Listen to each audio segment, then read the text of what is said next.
Have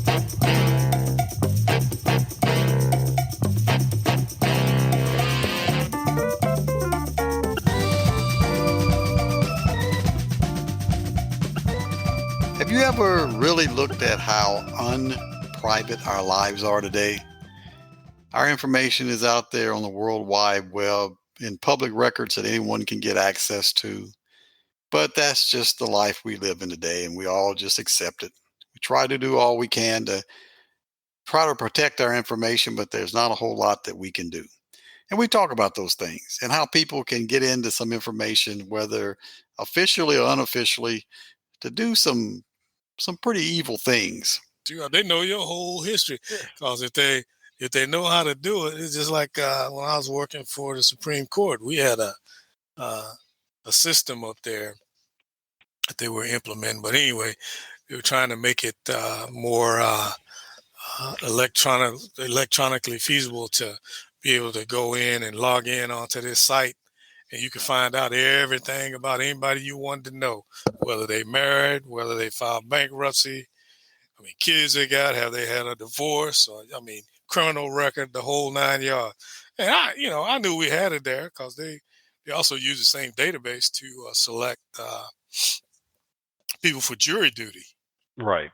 And I ain't think nothing about it. My mind wasn't nowhere near that until I walked by our office one day and I saw all of them huddled over a computer.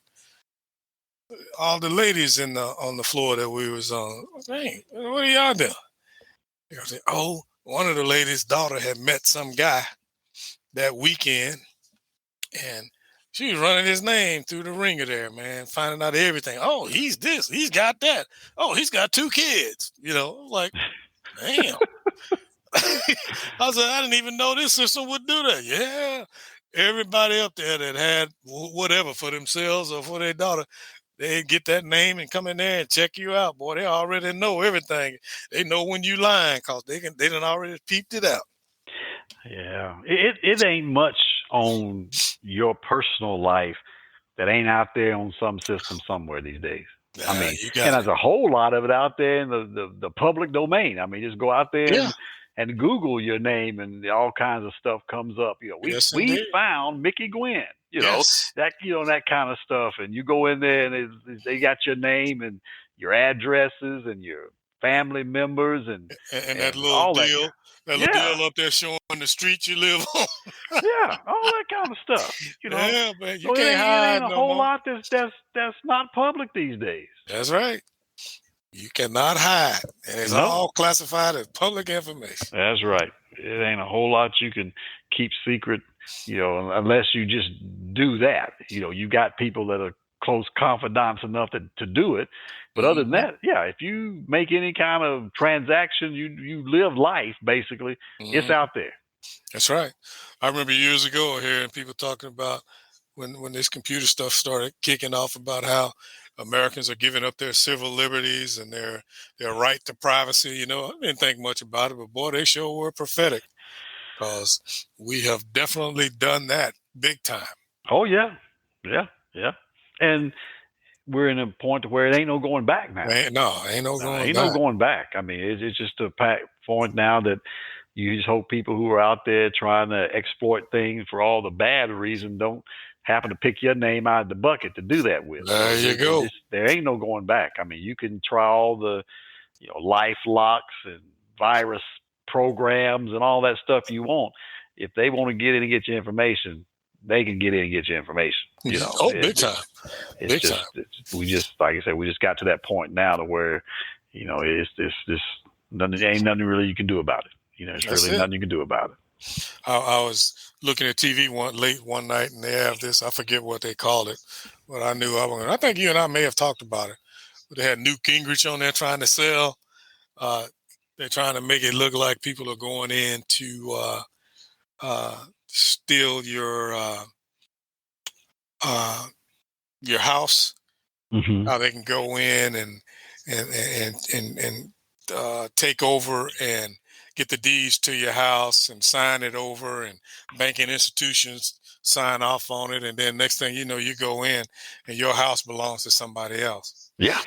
And I was like, man, that's something else to think about. Then I read an article on it that showed how that was a ripoff because they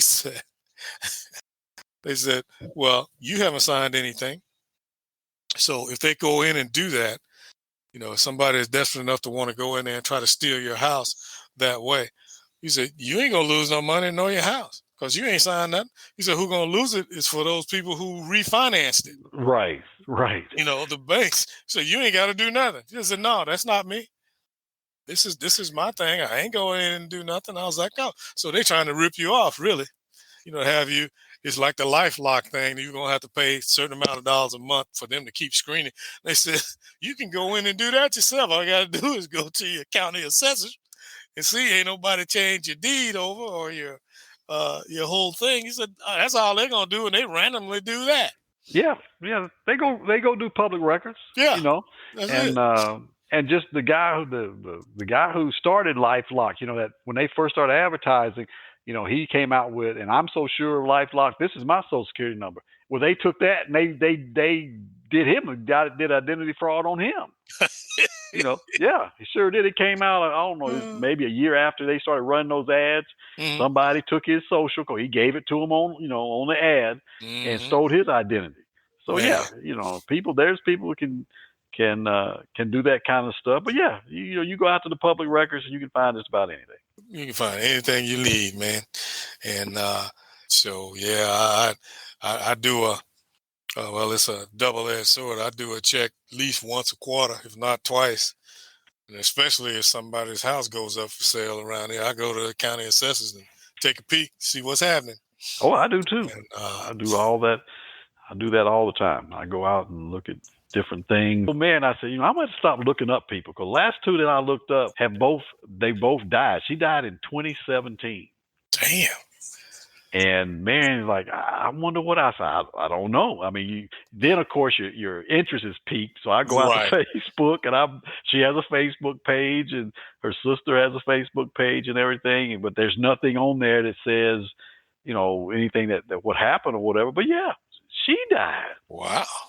Yeah, sure did. I'm like, man, I might have stopped going out here doing all these searches. Boy, I'm telling coming you. back with bad stuff, Yeah. One of the days I'm going to go out there and find that I done passed away. And didn't even know it. But yeah, man, she passed away. She was, I think, 58 when she died. So I don't, like I say, I don't know if there was an illness or something, an accident or something. I don't know. I mean, of course, your interest is piqued. And it just makes you wonder what happened, But yeah, exactly. Sure did. Man, that's something else there, man. Yep, sure Goodness. Did. Yeah, they should even now. It seems like most of the people I know, it's going to be announced. It's really kind of frustrating because, like I say, it piques your interest. People in my hometown, they'll post some stuff like you're there, and everybody knows. I'm like, well, what happened? Or they'll just mention the family. I want to give my condolences to the family. Well, that was about 700. Then what happened? Which one? Yeah. And it really trips me out. And that's where now that's where I hear about people who've passed on from back home. Usually before I hear it from like Mom or Kathy one telling me, somebody have it out there on Facebook. Pray for the blah and blah blah family. I'm like, damn, what happened to them? Matter of fact, the guy that I went to school with, he was a pitcher for the baseball team. We grew up playing baseball together and everything, and sort of reconnected after I started getting on Facebook and stuff. And his wife died. And I'm the same thing. Well, damn, what happened? Because there was no kind of pray for months ago or whatever. So I don't know what happened. I got to try to sort of figure out what happened with her. But I sent him a little note on Facebook, and he wrote me back saying how much he appreciated and stuff. But like I say, these people are younger than we are. Right. Exactly. But you just never know these days, man. You never know. You certainly don't. I don't know. my old hometown newspaper. That's how I used to keep up too. I started going on there looking at the obituaries. Because it seemed like every time I talked to somebody, they said, "Oh, such and such died." I'm like, "No, man." So I started looking on there, but they didn't got so greedy. You used to could go online and read a few articles and stuff, and then after a certain while, they cut you off because you ain't no subscriber. Right. And then it's progressed from that to not letting you in to read any articles, but you could at least see the obituaries. Well, now you can't even see the obituaries. And boy, they got some astronomical price. I'm like, y'all ain't even got enough going on down there to require this kind of damn money for a subscription. And I know what it is. You know, the the old age kind of thing. My dad, God Almighty, he swears by. Well, they said in the newspaper, and I keep wanting to say, man, that rag ain't got nothing in it. I said all the articles they got, they swip in from New York Times or some other place, because y'all ain't got enough local news down there. But he'll swear by that newspaper. And but yeah, it's. Oh, he was telling me, he said, oh man, they had a couple of shootings down here. I said, oh, really? He said, you didn't hear about it? I'm like, we have 4 times the shootings up here. Why would I? Why would I hear about some shooting down in Texas? It's big news for them. Right, They think everybody in the country that heard about that shit. I was like, no, I ain't heard about it. I used to just blow it off, but this last time I said, why would I hear about that? About 600 miles away from you. Why would I hear about that? But they something else down there. They have been having a lot of crime though. Yeah, that seemed like everywhere. I mean, it just got to the point where we get Nashville news pretty much every morning.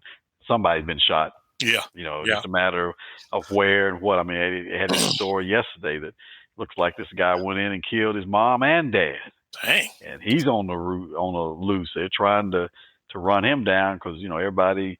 They talked to a couple of ladies on the street they lived on, like, they was a nice couple and never had any problems, never knew about anything going on with the son or whatever. But it looks like, he went in there and killed the mom and dad and took the mom's car. And that's what the one they telling people to be on the lookout for. Wow. I'm like, man, it's got to be pretty rough for you to go in and kill your own mom and dad. I'm here to tell you. It automatically leads me to think that there's some drugs or something involved. Something's going on. Yeah. I thought about the same thing. I just wondered if he was on drugs and he came there and they told him they weren't going to give him nothing. And that's what he did. I just wonder if that was it or maybe he's got some kind of, mental problem where, but usually in those kind of situations, the neighbors usually know about stuff like that. Their son got, he got mental problems or whatever. And they ain't mentioned anything. Everything they were saying was how, quiet the neighborhood was and they'd seen, him go in and out, everything. And so I don't know. It just, that's rough. Crazy. I mean, just stuff that you would never think about somebody doing. They just doing it every day. You know? Hell, everything has been normalized almost, man. It has. It almost got to the point to where you just accept it. Well, it happens all the time, and nothing almost surprises you anymore. No matter how gruesome it is or what it involves, it's like, oh well. Mm-hmm. Hey, man, I wanted to tell you, I watched that interview you did with the young lady there that was in the medical field. Boy, that was good, man. She was a diverse woman there, boy. She did a whole lot of stuff. Yeah. As a matter of fact, I'm going to do a second one with her. The day I recorded, I didn't realize when I got to the studio that the people in the studio had to leave early that day. So there's still another part of stuff that she was in. She was part of this like disaster team that was working on the COVID stuff and all that kind of stuff. And so I told her, I said, we're going to do a second part when you get ready. So, cause we didn't get everything out, but yeah, man, she's one of the ones that I talked to and Kathy talked to and stuff. And she just was, very hesitant. And I think a little bit was because of her background. Cause I knew of her, but I knew more her adopted parents and stuff, I knew them. And I think she was a little reluctant. Matter of fact, when we were talking about what we were going to do on the interview, she said, I really still don't know if I want to talk about that or not. And I said, well, by all means, it's up to you. I don't want you to talk about anything you don't feel comfortable with. But I said, I think it would be a good story of how you can overcome hurdles, Right. especially hurdles you have early in life and things of that nature. I said, but by all means, you make that decision. And then right before we started to do the interview, she said, I'm gonna talk about it. I said, I appreciate that. But yeah, she's not originally from McMinnville, but she's been there most of her growing years, and you don't see me. I mean, we had a few black doctors that came through McMinnville for a bit, but there's none there now, and she's the closest thing as a nurse practitioner, and yeah, I enjoy doing that. She's done a lot, and has done even more that we're going to get to on the second interview. Well, I could kind of tell she was reserved because, with somebody with her background, the way she explained it, I mean, surely she could have expounded on some more things, but she's kind of reserved. It's like she'd get to a point and she, okay, and that, so, but I mean, she did good. I mean, I said, man, what has this woman not done? Yeah, she's done a lot, and I've noticed, like a lot of my interviews too, she started off sort of, like you say, sort of reserved, and she was almost like looking down a little bit as she was talking. But as things went on, she sort of opened up, and a lot of times that's what happens. You sort of open up, and they look more at you, and have a little bit more, eye contact and things of that nature. But I noticed that when we first started, I'm like, boy, I don't know how this is going to go. Because she was sort of like say looking down, like looking away from the cameras, even. Right. But she short answers. Yeah. But she came on around as we got to talking more, and I think it's just a matter of feeling more relaxed. Yeah. When you get into it, people open up, and it's usually not a problem. So. Yeah, I saw that, man. I was like, man, this is nice right here.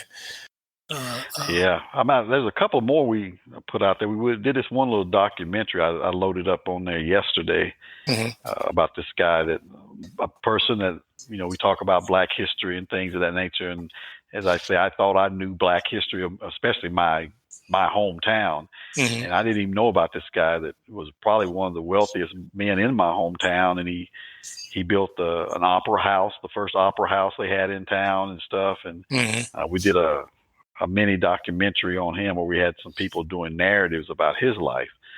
So I really enjoyed doing that. I really just like the podcast. I really enjoy doing it. The other night you say, "Hey, man, you got a lot on your plate with your uncle and all that and aunt," and I do.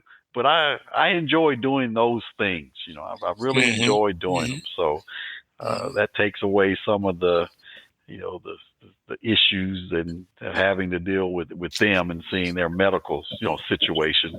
Right. But I enjoy. We got one coming up where we're going to talk about urban renewal. My partner Wayne going to be on that one with me.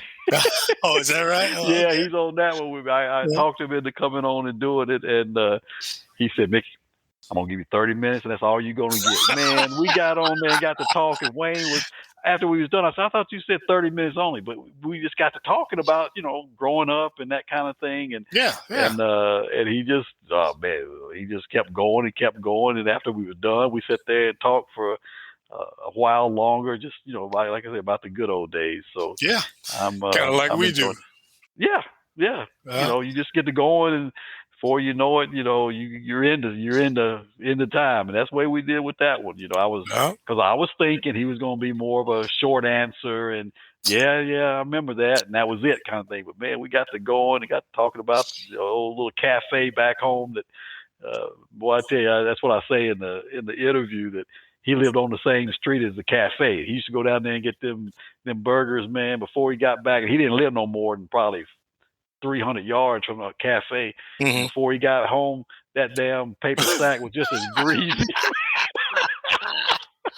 And we talked about that in the interview, man, because I'd see him coming up there with that bag in his hand. By the time he got to the house, the whole bottom of that bag was greasy. It was wrapped up back in them days. Miss Lethe was her name. She'd wrap them hamburgers up in that wax paper, so it Yeah. wasn't like they were sealed, anyway. Yeah. Yeah. By the time he got home, that bag would be so greasy. But there was some good burgers, boy. Yes, sir. Oh my goodness. Yes, There was sir. some good hamburgers. Had that good toast on that bun. Mm-hmm. Man, Yeah, shoot. Her and this other black gentleman from back home, they were known for their burgers. Boy, they could do some, and he did good chili too. right. He was known for his hamburgers and chili. But he Mhm. never, he never had his own like restaurant. He cooked Right. at the white cafes back home, but he would also cook at his home and Sell it out. sell stuff. Yeah. And, Oh, boy, yeah. that chili, boy, I can remember that chili. Yes, sir. Had plenty of them like that, man. Yeah. I mean, that ingenuity, man. We had this one lady, she used to just make popcorn balls. Boy, I think she did better business than everybody, boy. You go and she sell them for a nickel, a dime, or whatnot. Man, it was some good popcorn balls. And everybody couldn't wait till Halloween when she would give them out, for that. So, yeah, Mhm. man. And another guy, I want to say his name was Wayne, right? He didn't live in my neighborhood, but it was like the next living neighborhood over. Right. That dude had some of the best hot links. I was talking to somebody the other day about it. I don't know what he did to them damn hot links. Maybe it's because we were young. Them was the best hot links. And man, we used to get on them bikes. Once you done scarfed up enough change, go and get me some hot links. And he was something else, man. Yeah. Well, there was a lady with Madison down in Alabama. She made her homemade pork skins. And they used to bring them home, and the only thing about them was they were homemade and fresh. You had to eat them within the matter of a few days because they start to get soft and stuff. Right. But man, she would put that seasoning salt on them. Oh shit, I can feel my arteries clogging right. I tell you, boy, they bring them bags of skins home, man. I get my hot sauce out. Oh man. Yes, sir. And you can buy the ones in the bags and stuff, and hers were like real big. They want those little bitty size ones. Right. Man, I'd sit there and eat them skins. I almost make myself sick. Hey, there was some good. And you can't find many people doing, homemade pork skins anymore. No, you can't find. Most of these women can't even cook. Alone. That's true. Alone doing some stuff like, when you gonna take me out?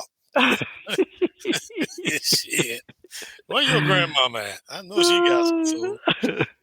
But yeah. Exactly right. Them days are quickly going away, man. Yeah, man. Quickly going away. Yes, indeed. But yeah. Oh, I was going to tell you about. Have you heard of that game called pickleball? It seems like I have. That's not the one where they throw the ball down in a little square. Well, it almost looked like a combination between tennis and badminton. They play on a little bit smaller court than a tennis court. No, I hadn't heard of it. You ain't heard of that? Well, that's taking over down here. Oh, is it? Yeah, they're building this sports complex out on the way going toward 840, and they said they're building like 25 or 30 pickleball courts. That's how big it is down here. Dang. It's really more for the older set, kind of thing. But yeah, that's a big thing down here now. Is this pickleball? It's sort of a cross between tennis and badminton, kind of thing. I remember to ask you if you had heard about it. I thought about it when I saw the article. I said, back in the day, we used to hit them racquetball courts. Yes, sir. Yes, sir.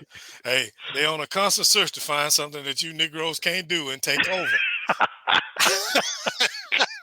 Well, I had never heard of pickleball till just about a year or two ago, and it's taken. Matter of fact, there was a thing in the newspaper because the tennis courts were starting to get filled up, and these people, like I say, more of the older crowd was mad because they had nowhere to play pickleball. Yeah. So they're building this big sports complex, and they both have a bunch of pickleball courts. So I said, hopefully they'll be satisfied then. Yeah, that's why I was describing to you. I saw it. They got it in the colleges now. It's on the ground. It's like a square type thing, and they got this little old bitty ball, and I don't understand it. I just like, what the hell is that? And it's two per team, and they're on all different sides, and they dancing around and trying to throw the little ball thing down in there, and then beep, blow the whistle like, oh, that's a point. And I'm like, what point? You know? And so I kind of come across it a couple of times, watch it for a little bit. I ain't seen none of us in there, so I'm like, yeah, okay, here's another one. but give it a couple of years. Yes, sir. Especially if there's some money tied to it. There you go. we'll learn. Oh yeah. They'll be like, damn, they done took over again. Yes, sir. Yeah. I watch Tiger. I'm glad to see he go in there and represent, but I ain't been no Tiger Woods fan. You don't act like no brother to me. I ain't saying you gotta act a certain way, but he pissed me off the time that a young on the tennis channel, which I was shocked to see, a young black correspondent on there was interviewing him, and you could tell the dude was green because he was hyped up and all that. Tiger looking all upside the dude's head like it was funny, like I mean, just had a funny look, like he didn't really want to talk to the guy. Yeah, and I'm like, you haven't been around your people in so long, you just don't even know how to act around them. I mean, yeah. Well, that was my thing too. I mean, I appreciated his game and the way that he was able to go in and sort of rule the game for a while. But yeah, he came up in a whole different situation than most black folks did, and he quickly sort of stepped away from us. Big time. And that's what trips me out about having the narrative expressed by these white sports people. They've tried to minimize where he came from, and he came from meager beginnings. Not if your dad is a lieutenant colonel, he didn't. Don't try to sit here because you're so used to talking about people coming from the ghetto and not knowing their daddy and shit. You don't even know how to deviate from that when it's not the case. Tiger Woods has had a lot of privileges in his life. They weren't no billionaires and no millionaires, but he ain't suffered. And, so, but he's well, I don't know who he is. He don't know who he is. I took up for him when people were trying to get on him because he said he was a cobbler nation. And I said, the bottom line is when y'all black folks, when somebody claims their mother, y'all all happy about it. Now he's claiming his mother and y'all upset about it. Everybody can see he's black, even though he can't. And that his daddy is black. But I thought that was kind of messed up because his daddy seemed like he was kind of messed up to try to totally ignore that you're, what do you call it, a cobbler nation. Man, the hell with that. You black and Japanese or Korean or whatever she is. And she's from Thailand? Yeah, that's right. I think she's Thai. I'm trying to. Yeah. But to me, because I know that was, when that happened years ago, he was trying to basically say, well, I'm not going to completely abandon my mom's heritage just because my dad's black and be all black, which I appreciate that. But to me, he really ain't represented either side. No. I mean, I haven't seen anything that he's done to try to promote, Asian Pacific people either. No, he hasn't. And just like it's funny we're talking about this. We were just talking about it this weekend when the kids were over. And there I go again, kids, when the grown men was over. And so we just had this little running dialogue about stuff. And I said, we were talking about women, and I was reiterating again about find you somebody that's got something going for themselves and this and that and this and that. I said, don't do like Tiger Woods. I said, he's a damn billionaire. And what does he do? He goes and marries a nanny. I said, that don't even make sense. And I said, now this new one he talking about marrying, she used to manage his damn restaurant. I said, now, why can't you go out and find you somebody that's marry who you want to, but I'm just saying, why do brothers always, look at these basketball and what you call them stuff, they Instagram hoes, and then they in love and marrying. Yeah. Yeah. I said, everybody's got a standard for you, but you ain't got no standards. I saw that story, and I guess he married some. I don't know if she's an Instagram star or somebody, but I went out and I'm like, damn.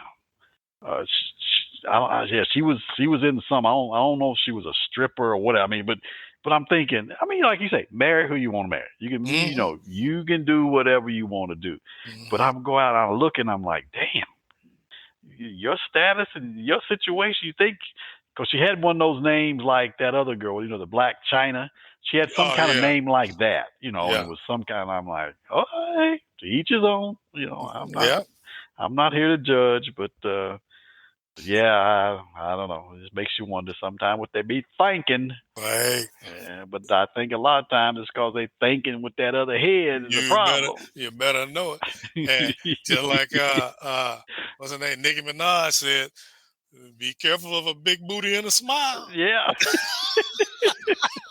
That's right, because I think that's probably what it is sometimes, because I don't know. Yeah. I don't know. I know we went in pretty hard on some of these celebrities and athletes and ladies in general. We're just having a little bit of fun. And oh, by the way, have you picked up your pickleball racket? We hope you enjoyed this edition of Old Fools Talking Old School. Join us next time. Peace.